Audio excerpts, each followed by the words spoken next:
Un hivernage dans les glaces. Jules Verne. Chapitre 12. Retour au navire. À ce moment, un homme presque mourant sortant de la hutte se traîna sur la glace. C'était Louis Cornbutte. « Mon fils! Mon fiancé !» Les deux cris partirent en même temps, et Louis Cornbutte tomba évanoui entre les bras de son père et de la jeune fille, qui l'entraînèrent dans la hutte où leurs soins le ranimèrent. « Mon père! Marie !» s'écria Louis Cornbutte. « Je vous aurais donc revu avant de mourir. »« Tu ne mourras pas, » répondit Penellan, « car tous tes amis sont près de toi. » Il fallait que André Vasling eût bien de la haine pour ne pas tendre la main à Louis Cornbutte. Mais il ne la lui tendit pas. Pierre Nouquet ne se sentait pas de joie, il embrassait tout le monde, puis il jeta du bois dans le poêle, et bientôt une température supportable s'établit dans la cabane. Là, il y avait encore deux hommes que ni Jean Cornbutte ni Penellan ne connaissaient. C'étaient Jockey et Herming, les deux seuls matelots norvégiens qui restassent de l'équipage du Frohern. « Mes amis, nous sommes donc sauvés, » dit Louis Cornbutte. « Mon père, Marie, vous vous êtes exposés à tant de périls. »« Nous ne le regrettons pas, mon fils, » répondit Jean Cornbutte. « Ton brick, la jeune hardie, est solidement ancré dans les glaces à 60 lieues d'ici. Nous le rejoindrons tous ensemble. »« Quand Cortrois rentrera, » dit Pierre Nouquet, « il sera fameusement content tout de même. » Un triste silence suivit cette réflexion, et Penellan apprit à Pierre Nouquet et à Louis Cornbutte la mort de leur compagnon que le froid avait tué. « Mes amis, » dit Penellan, « nous attendrons ici que le froid diminue. Vous avez des vivres et du bois ? Oui, et nous brûlerons tout ce qui reste du Frohern. » Le Frohern avait été entraîné en effet à 40 milles de l'endroit où Louis Cornbutte hivernait.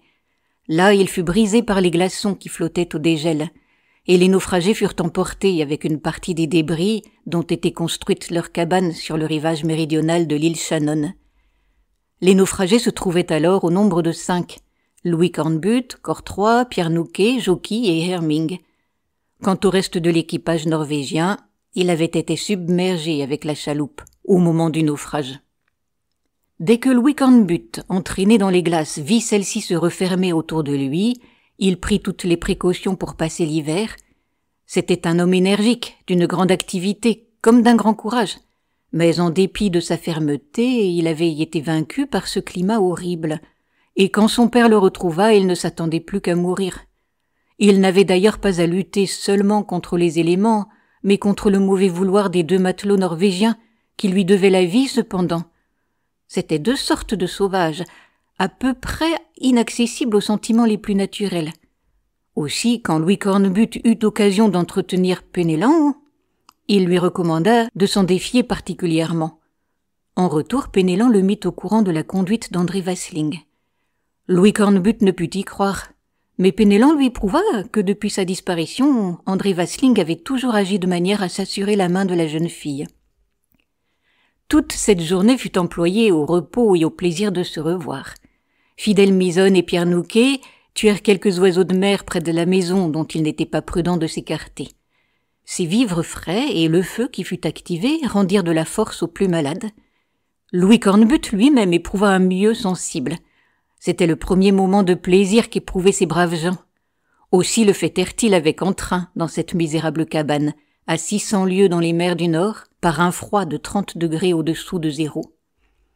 Cette température dura jusqu'à la fin de la lune, et ce ne fut que vers le 17 novembre, 8 jours après leur réunion, que Jean Cornbutte et ses compagnons purent songer au départ.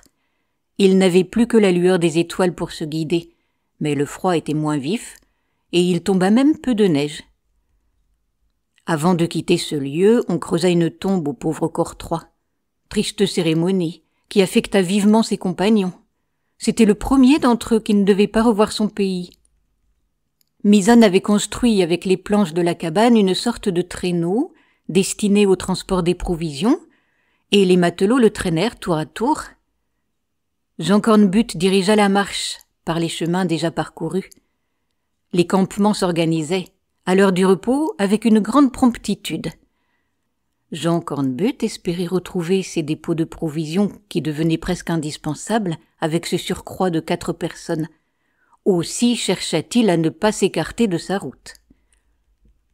Par un bonheur providentiel, il fut remis en possession de son traîneau qui s'était échoué près du promontoire où tous avaient couru tant de dangers.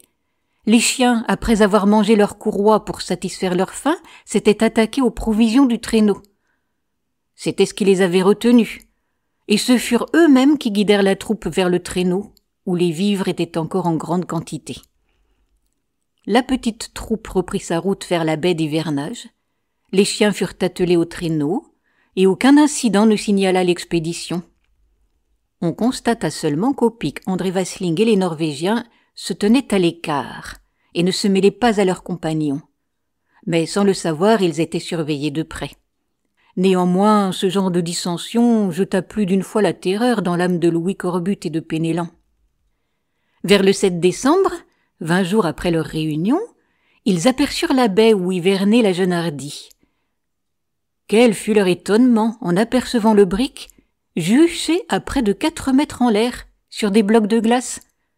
Ils coururent, fort inquiets de leurs compagnons, et ils furent reçus avec des cris de joie par Gervik, Turquiette et Gradelin.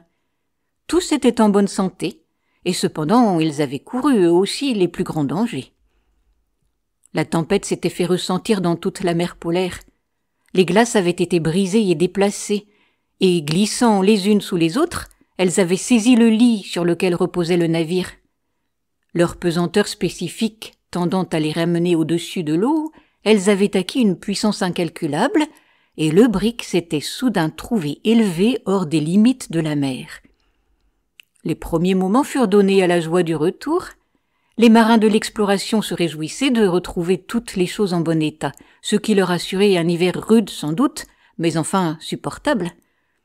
L'exhaussement du navire ne l'avait pas ébranlé, et il était parfaitement solide. Lorsque la saison du dégel serait venue, il n'y aurait plus qu'à le faire glisser sur un plan incliné, à le lancer en un mot dans la mer redevenue libre. Mais une mauvaise nouvelle assombrait le visage de Jean Cornbutte et de ses compagnons. Pendant la terrible bourrasque, le magasin de neige construit sur la côte avait été entièrement brisé. Les vivres qu'il renfermait étaient dispersés, et il n'avait pas été possible d'en sauver la moindre partie.